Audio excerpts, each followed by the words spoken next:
The views expressed on the Nova Society are those of the panelists and guests and do not necessarily reflect the views or opinions of the Phoenix Research Institute or any institution which any panel member is associated. Reproduction or dissemination other than for the purpose of education or information without the express written permission of the Phoenix Research Institute or Nova Society Media is strictly prohibited. We'd like to welcome everyone back to the Nova Society, and today we just had a conversation basically talking about some things in the news. We talked a little bit about Supreme Court cases. We talked a little bit about problems that they're having at Justice Department finding lawyers. We also spoke about the State of the Union address that was just held, and it ended with us talking about growing chickens. So let's listen in. I just saw a thing that the Supreme Court denied some emergency request from the Trump regime. I'm not sure what request it was. But this is about U.S. aid? Huh? This morning, the Supreme Court rejected Trump's freeze of foreign aid. Okay. Well, now we'll see what happens. I also saw that John Roberts and Amy Coney Barrett joined the three liberal judge to make it 5-4. I don't know what the other people are thinking about. I don't think they're thinking. I guess unitary executive theory. And I also saw that the CIA will no longer be sharing any intelligence with Ukraine, and that we've stopped doing any cyber security defense against Russia internally. Yeah, that's pretty wild. Yeah, both of those things are really, really wild, sort of capitulations or appeasement or whatever you want to call it. Just really beyond the pale.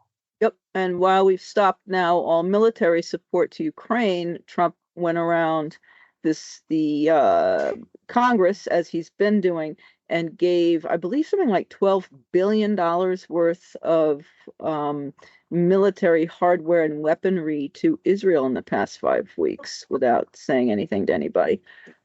And that's probably just standard. I don't know that I've seen anything that makes me think that we haven't changed our stance to Israel as far as the Biden-Trump White Houses are concerned. Right. Well, there's supposed to be a ceasefire. So right, but it doesn't mean that we're not rearming them, because most of the arms that we provide to Israel are not to be used in Gaza, but to use against bigger, bolder enemies than that, like Iran and. Okay. Syria's not going all that well anymore all of a sudden, too. Oh, brother. Oh, boy. Alrighty then. I don't think anybody's paying any attention to it at all in the administration, and I think they're missing a big opportunity to try to get Syria, a more or less democratic country moving forward, and they're just neglecting it, which is crazy. They're neglecting a lot and making mistakes everywhere else. So, and deliberately causing problems for the rest of what they're doing. So, yeah, it's. I read the funniest article today about the Justice Department, because they've cut so much staff at the Justice Department that the few people who are left who actually go to court, not the big guys who are all Trump loyalists, but the rank and file assistant U.S. attorneys who go into court have like 12 and 15 cases each that they're trying to juggle. One guy was told the judge, look, I haven't had a day off since January 20th. I'm working day and night on this stuff, trying to keep up with it. And they just keep piling more and more work on my desk because they can't find lawyers who will say, I'm only loyal to Trump and not the U.S. Constitution. And so they're having a hard time with hiring. Right. It's just like, and in that same article, apparently a judge called one of the attorneys and said, Trump made a statement this morning that totally contradicts everything that you've been telling us in court, all your court filings. Mm-hmm. And he had no idea. He had to scramble while he was on the call with the judge to look for it. and find it and said, look, I have absolutely no idea what you're talking about. I can't find it. Trump just reversed himself and didn't bother telling anybody, because it really does seem like any thought that jumps into his head jumps right out of his mouth or onto his Twitter page or whatever it is. And there's no filter there at Yep. all. There's no updating people. There's no thought to it. It's just straight from the top of his head, wherever it comes in, right out to the public with no thought of what it's going to mean or how it's going to affect his people, not just the country or the world. Well, he doesn't care. And look at last night. I mean, I didn't watch the State of the Union, but I did watch some discussion, including from Bernie Sanders. And apparently, I've also watched some of the discussion about whether Elon Musk is or is not the head of Doge. And first Carolyn Levitt was saying, "Oh, Elon Musk's the head of Doge and whatnot," and then she was ducking questions, saying, "Well, no, this." Allison Gleason is the head of Doge, and I've answered this question so many times, and you're not paying attention," or whatever it was. And she was all snippy and snarky with the reporters. And last night, there was Trump again. "Elon Musk, the head of Doge, and I created Doge," and all this and that and the other thing. Well, which is it? You just contradicted what you've been telling the court and what your press secretary just told everybody else, and what I guess this person who was supposedly the head was just told while she was on vacation in Mexico. So now Elon is the head of Doge, and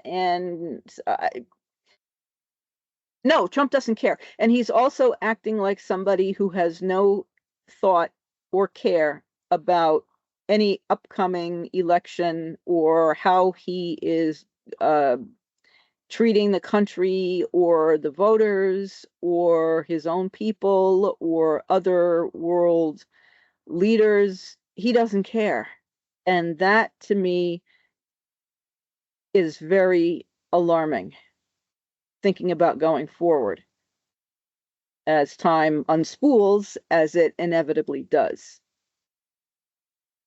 Because clearly he doesn't care how he appears. He doesn't care about the stock market. Yeah, I He don't doesn't think care about anything.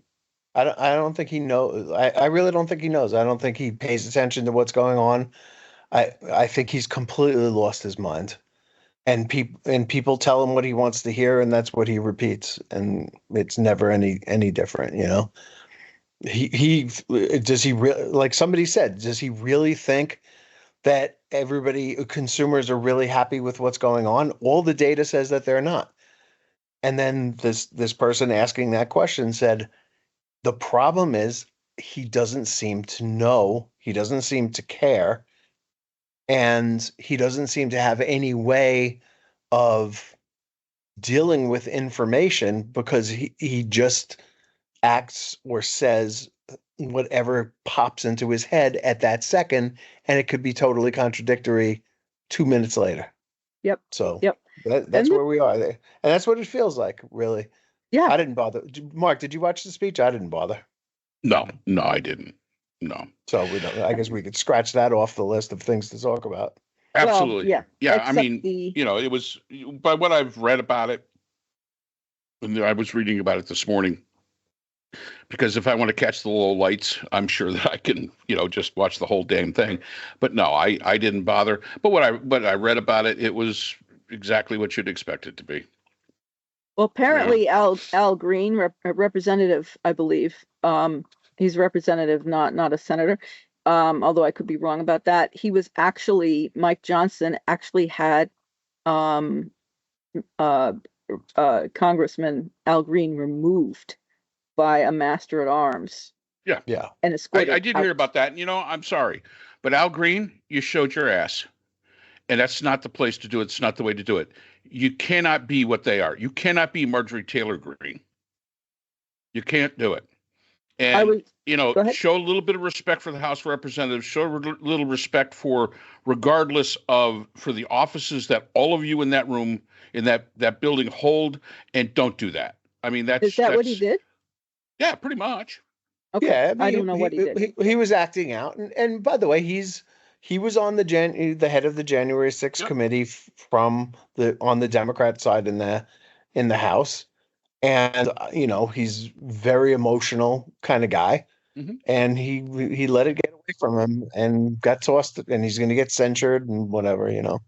Hmm. But yeah, I mean, if I wanted to, if I was a representative or a senator and I was like felt the way that I do right now, I would have done what I did and just not go, just not show up, Exactly. you know? And There that's is, exactly what they should have done. Just don't show up. however, I was listening to Ruth Ben-Ghiat, who was being hosted by one of the women who was involved back in the Nixon days, who asked Ruth Ben-Ghiat what the Democrats should do. This was prior to the speech last night. And should they be disruptive and make some trouble, as John Lewis would put it, um, or stay home? And Ruth Dr. Ben-Ghiat's answer was, back in, I believe it was Mussolini, the individuals who disagreed stayed away, and that was exactly what the prevailing authorities wanted. Then, when the those in opposition tried to get back in, they were locked out. And so Ruth said that of the two choices, she would advocate for going and then making some trouble, waving Ukrainian flags, making some noise, doing something. I mean, the difficulty, of course, is how to be, how to show opposition without being massively disruptive and rude and bending to the level of the Republicans when it was former President Biden's turn to speak, and all the shouts of lie and all that, which was very rude and inappropriate.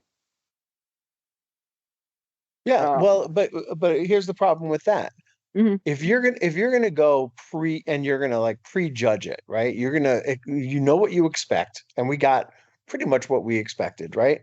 But you know that in these speeches they always bring people, and they always say, you know, up there is the widow of the cop who got shot in Long Island last year. I went to the funeral, and you know, you have to react to that. You can't just say, well, I'm going to sit on my hands the entire night and let you know the half the country, well, let the country see that half the room is sitting on its hands when we're talking about a cop killer. Now, Right, it's fair to say, hey, what about Officer Howard who lost his life in Syracuse, you know, in 1990, and Trump commuted his sentence and on his last day of office. What happened to that cop killer that you let go? And where is the consistency in your approach? That's fair, but this is not the forum to do it. And I think if you're going to go, you have to listen, not not just sit there and like act, you know. But again, I wouldn't have gone. I just wouldn't have shown up.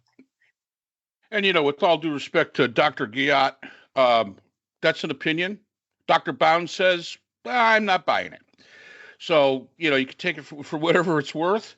But the mhm, fact is that, my attitude is if you don't want, don't go. This isn't Mussolini. This is not Italy. This is not 1930s. Yes, maybe that's what Mussolini wanted. Absolutely. Could they make hay out of this? Probably. Who knows? But the fact is that there's a difference. Trump is going to be out of office supposedly in 4 years, in three and however many months. Mussolini was going to be there forever. So we're comparing apples and oranges. And I think we do an awful lot of that. And as I say, with all due respect to all these PhDs that seem to know, they're basically talking air and they're giving an opinion. And, again, the best thing to do is, first of all, if you can't sit on your hands and not do something, don't go. Do not show up because it only makes you look like a damn fool. And one of my friends sent me a text today saying, "Yeah, Al Green made it, showed his ass." Yeah, okay. You didn't send me a text when Marjorie Taylor Greene was showing her ass. Oh, well, we didn't show that one. Or when Boebert showed her ass. or any of the rest of them, when Biden was talking, nobody sent me a text saying, "Oh, look what this." No. So, it's a partisan kind of thing. And, the fact is, I totally agree with Scott. If you can't act with the decorum necessary for the people's house, stay the hell out of it. And, they're going to make hay either way. They're going to make hay out of Al Green's actions. They're going to make hay if Al Green didn't show up. I mean, and that's all there is to it. And they're a lot better at making hay out of Al Green's actions than they are if none of them showed up. And speaking of Mussolini once told a reporter or a friend of his, I forget who it was, who he was writing to, that his ability to give orders was only successful because it was matched by his people's willingness to obey orders. And nobody is obeying. The courts are full. 80 cases are headed to the Supreme Court in less than a month. It's, where the fight is on. And it's not like everybody is just sitting back and agreeing with everything that Trump is doing. And there is an active opposition. It is on a legal basis. The Supreme Court ruled against Trump today as far as U.S. aid is concerned. That aid should be flowing. They are going to have to address the idea of impoundment at some point. The federal government the executive branch of the federal government does not have the right to impound funds that Congress allocated for specific things. And Trump is trying to do that. And today's ruling makes me think that the Supreme Court is going to go 5-4 against Trump on that one. I guess we'll wait and see because it's not there yet. But that this is a lot of noise, chaos, stupidity over nothing, because he doesn't have the power to do the things that he really, really wants to do, whether he really wants to do them or not, or whether it's a whim or whatever. He doesn't have the power. You think that Trump will do what the Supreme Court says? Yes. He has so far. There's nothing that would indicate that he's not going to. Right. That's the only thing that you can really go on. So far, he's done. You can sit back and you say, "Oh, I don't think it's going to happen." Well, until you see something, yeah. But, as I said before, Pam Bondi is finding it hard to get the lawyers to fight these cases because lawyers like to follow the law, and they know that she's not, and they're not being hired by her. So will they find them? Yes, they will eventually, but it's taking some time, and in the meantime, the cases are going on. And remember, all these lawyers that work for the Justice Department are also members of the bar. Just because they're in the Justice Department, just because they're a state's attorney, just because they're any high ranking in the Justice Department, does not mean that they cannot be disbarred. And if you're disbarred, you don't practice law anymore. I don't care who you are. I don't care if you were a Supreme Court judge. If you get disbarred, that's it. It's done. And these lawyers that are going to swear allegiance to a person, they're going to have, and that's probably one of the reasons why they're having such a hard time finding lawyers. It takes a long time to become a lawyer. It's a lot of work to pass the bar examination. There's a lot of money on the table if you lose that ability to actually practice law because you were following along. Just ask Rudy Giuliani and some of these other people that lost their ability to practice law because they were following Trump's direction. Didn't hurt Trump at all. But the bottom line is that Rudy Giuliani, who used to be a prosecutor in New York, who was the mayor of New York, cannot practice law now in New York. There's a consequence. And as I say, regardless of where you sit in the Justice Department, you're still an attorney at law. You're an officer of the court, and you are a member of the bar. And that can be taken away if you mess up too big. And as we've seen, Trump has asked these lawyers to put their careers on the line, and a pardon does not get you back admitted to the bar. So And one more point. What do you think about Andrew Cuomo getting involved in the candidacy for the New York mayor's race? Do you think that he is angling for 2028 and a presidency run? Because he is not a fan of Trump's. I do, actually. Do you really? Yeah, I do. The second you know I saw what? him, I And thought, you know oh what? boy. He's got my vote. Well, okay. What Well, do you there think you have about Cuomo versus Pritzker if the two were both to be Democratic it. candidates Well, for all right. president? We're So getting a let's little just- ahead of ourselves. Yeah, a little ahead of ourselves on that one. I'm But just curious. let me just say this about Cuomo. I think the problem that Cuomo has got to overcome. First of all, there was a lot of things that came out on his COVID response that, at the very end of it, where it was like there was a little shady stuff maybe going on, and then there were the allegations that were made. The Me Too allegations that were made against him. Now, obviously, it didn't hurt Trump, who was actually, found culpable for sexual harassment. Didn't hurt him at all. The question is Cuomo as a Democrat, because the ideology of Republicans and Democrats are very different. Scott said it it was very, very telling in the last podcast. Republicans are always looking at the money aspect of it. Democrats are looking at the social aspect of it. So the question would be and Scott is a good litmus test for this because he says he'll vote for him. He obviously can overlook the allegations, the Me Too allegations of Cuomo. Question is Scott in the majority of those Democrats that would be willing to do so as well? Not usually. Not usually. So, I mean, yeah, Cuomo, I think he could do it. I always wanted his father to run. I thought Mario would have made a great president, but I just don't think he wanted to bother. All right. Well, thank you for humoring me. I wanted to, and before I forget, the Secretary of Agriculture, the way, I don't know if you heard this comment, the way that everyone in America is supposed to address the apparently forthcoming high prices of eggs that are going to skyrocket is to grow a chicken in their backyard. Woohoo! And I would love to see people living in apartments, people renting apartments who have no backyard.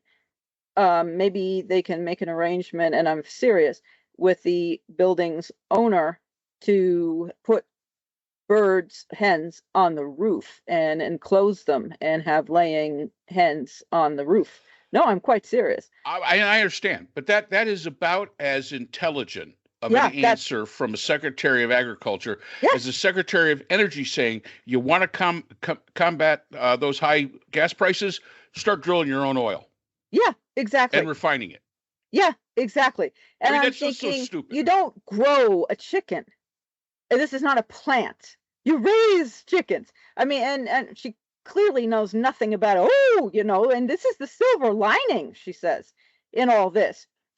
Everybody wants to be a farmer, said the other woman who was sitting there. And I'm thinking, oh my God. Yeah, okay. Let's all grow chickens in our backyards. Let's see how homeowners associations and people living in apartments in cities are going to be able to do this. I mean, what nonsense. So that's the answer. Total nonsense. As if we'd expect anything else. But thank you for humoring me in all this. The Nova Society is a production of Nova Society Media, a division of the Phoenix Research Institute. We'd like to thank our production partners, Buzzsprout, who hosts the Nova Society, Audacity, our editing partners, Apple iTunes, the largest source of podcasts and music on the internet, Spotify, the most popular platform for the Nova Society, and iHeartRadio, your source for all things music and podcasting. The Nova Society is available on all of these and other quality platforms listed in our description. We'd also like to thank all of our listeners. Without your support, the Nova Society would not be possible. If you have a question or a comment, we can be reached at nova.society.podcast@gmail.com. So for Dr. Brooklyn Ann Weldon, Dr. Priscilla Hobbs, Dr. Scott Gershwer, and all of us here at the Nova Society, I'm Dr. Mark Bound. Remember, the true power in society is knowledge. Thanks for listening, and we will see you again next time. We'd like to thank our sponsor for this episode, BH Conflict Resolution Services, a full-service dispute resolution firm offering expert and cost-effective mediation services to couples, groups, and businesses. BHCRS can be reached at www.bhcrs.com.